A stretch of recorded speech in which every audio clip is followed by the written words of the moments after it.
Christy. So excited to be back with you on the Lawnfawn YouTube channel. Today I'm going to be making a card with the brand new Shello Friend plus Mermaid for You, You Are Sublime, and Fintastic Friends. So I've stamped those images on Copic friendly cardstock with jet black ink, and I'll be coloring with my Copic markers. I'm starting with the little shrimp because I absolutely love him so much. I think he is so stinking cute. And I'm going to use R00, R11, R20, and R22. For the main part of his body and also the center of my clamshell, I'm using the lightest three shades, and then I'm going to go over every other stripe and his tail with the darkest three shades. So I'm using R22, blending out with R20, and then the R11 for a highlight, just to give it a little bit of contrast. I'll also color in one of these corals with the darker pink combo, so I can tie that in somewhere else in the scene. And I will be coloring a few extra of these little corals and plants on a separate sheet of cardstock, which I'll show you when I'm done. I'm going to give all of my little critters some rosy cheeks while I have these markers out, using the R22 first, blending over that with the R20, and then I'll blend that out even further with the R11. Sometimes I do this after I have finished coloring an image, or sometimes I do it before. It doesn't really matter. Either way, it'll still show up as long as you don't color over them too darkly. Next, I'm going to use some hot pinks. I'm using RV11, RV13, and RV14, and I will do the inside of the shell on the back, and I'll also do another one of these coral plants and the little scales down the seahorse's back. Starting with that RV14, using that for my shadowed areas. I'll blend over the edge of that with the RV13 and then use that RV11 for a highlight. I want to have some really fun, summery, almost neon shades for this card today, just to give it some punch. Moving into orange, I'm using YRO2, YRO4, and YRO7. So I'm starting with the YRO7, and I'm going to do another one of these plants and the small closed clamshell. And I'm being really careful with those darker colors on that clam so that I don't accidentally cover up his rosy cheeks or his face too much. And then I'm going to move into yellow. I'll use YO2, YO6, and YO8 for the fish at the top. And I'm also going to do the starfish right below him, with the YO8 being my shadow shade, and then the YO6 is my midtone, and the YO2 is going to be the highlight. I decided I wanted to have one other element yellow, so I did these other kind of kelp grasses over toward the right, and then I'm going to switch to purples. The combo that I went for is V12, V15, and V17, and I'm going to do the open clamshell and the seahorse. And I am placing that V17 on the edges of the bottom of the clamshell, and then I also put a little touch of that into the low points of the scallop along the top of the shell to create some extra dimension there. And then I'm blending out with the V15 and then using the V12 for the highlight. Same on the seahorse, just doing that in a different direction so that its face stays nice and light. I'll bring in my greens, which is going to be YG01, YG05, and YG07. For my seaweed, I'm going to fill them in completely with the YG01. Then I'll add a touch of the YG07 closest to the base of each leaf. And then I'm going to go back in with the YG05 and just blend out the edge of that YG07. I'm not going to go completely over the whole thing. I'm going to leave the ends with just the YG01 to create some extra contrast.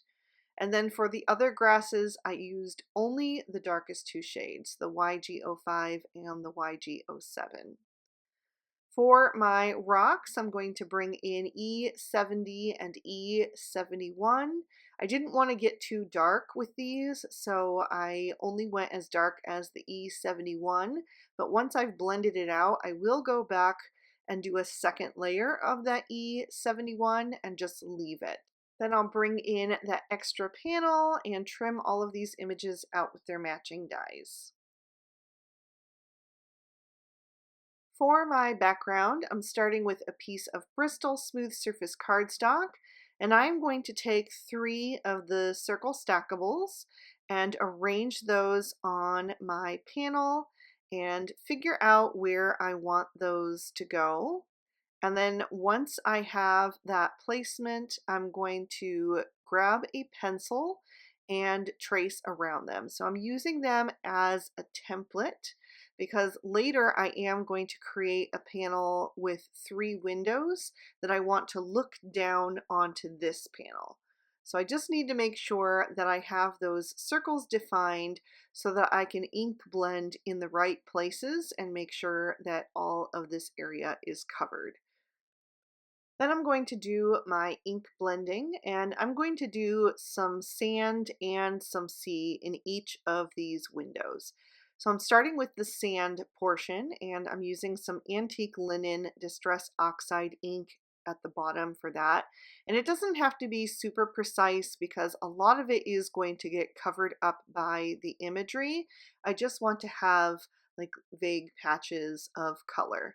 Then I'm going to darken that up with some gathered twigs, just adding a few little taps of that kind of towards the bottom of the antique linen. And then I'll go back to that antique linen ink blending tool and kind of smooth that out. But it's okay if it looks a little bit patchy because sand is, granular and it's not super smooth. So I'm going to bring in my blue shades now for the sea, and I'm going to start with salvaged patina.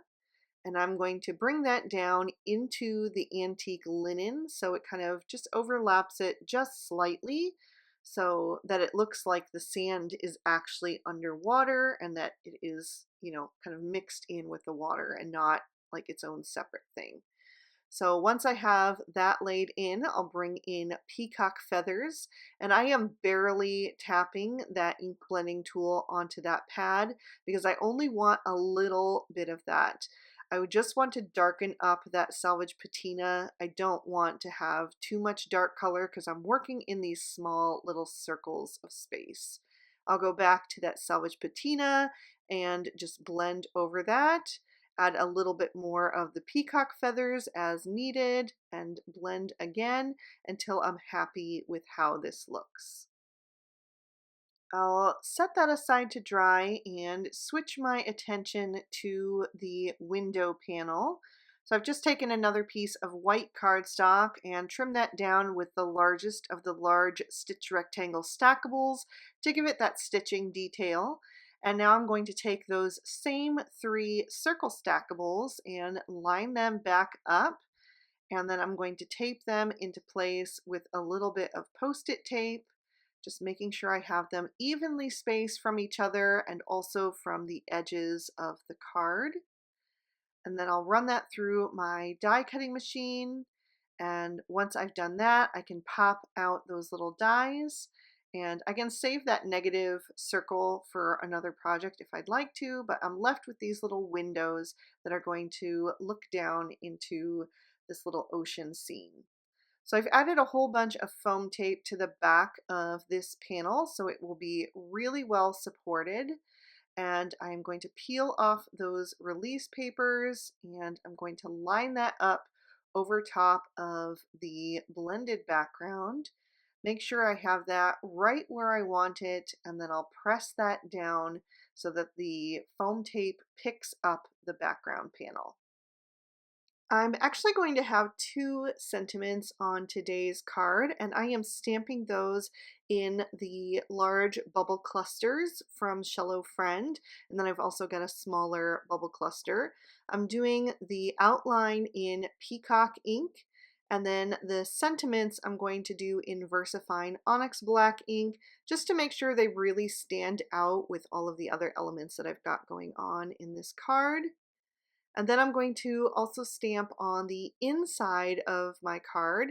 I have scored and folded an A2 standard size card out of mermaid cardstock, and I'm going to stamp in that same peacock ink that I used for the bubbles. And the You're a Fintastic Friend and the bubble cluster are from Shello Friend, and then the small fish is from Fintastic Friends. So now I'm ready to start assembling and figuring out where all of these little elements are going to go. I want each of these little circular windows to be its own mini scene that are going to tie together. And I want to make them as bright and full and cheerful as I can. So I am just going to start gluing things down. I'm using my glue tube, and I will also use some foam tape so that I have different layers of dimension in each of these little scenes. And I'm going to make sure that I'm using a mixture of colors and images so that I can make it, as interesting as possible. I'm also going to let some of these elements kind of hang over the edge of the window just to make it feel a bit more expansive, like it's so full that it's actually coming out the edges. So this card is actually inspired by another lawn fawn card that I created 5 years ago. I recently came across a picture of that card and I just really liked the layout. It's something very different from what I typically create, and I thought it might be fun to try to recreate that with a new and different twist. So obviously the Shello Friend stamp set is brand new. So we've got some different elements that I'm including with some of the other stamp sets that I did use on that original card. But that card was also a birthday card, so it had some other stamp sets involved. I didn't do any ink blending on that one, so I'm just trying to be inspired by that card, but also kind of step things up a bit and make it unique to where I am in my card making today. Also, the color palette was inspired by that original card, but I stepped it up by adding in a few extra shades like the softer pink and the orange. But I think it's kind of fun sometimes to take a little stroll down memory lane and look back at the cards that you created maybe a couple of years ago if you've been doing this a long time, and just see how your skills as a card maker and an artist have developed over time, and can maybe be inspired by some of your old designs, but also recognize that there might be some things that you would do differently now. Not that it's necessarily better or worse, but just more in keeping with the card maker that you are today. So I'm finishing up these three little scenes with these last few elements, adding those finishing touches, and then I've got one little bubble cluster that I'm going to place above the yellow fish to kind of break up some of the white space between the bottom circle and the top circle. And then I am going to glue this to the front of my card. Just make sure that my card is opening the correct way. And then I'll add some more of that glue tube to the back of that panel. Line that up so it's nice and straight and press that down into place. Then I wanted to finish this off with a little bit of sparkle and shine, so I've got some clear sequins that I am just picking up and adding a little bit of glue underneath and then setting them back into place. And then I'm going to let these dry for about a minute, And then I'm going to add even more sparkle, taking some stardust stickles, and I'm going to fill in all of the centers of these sequins. And I will also add it to some of my stamped images just to have a little bit of accent here and there.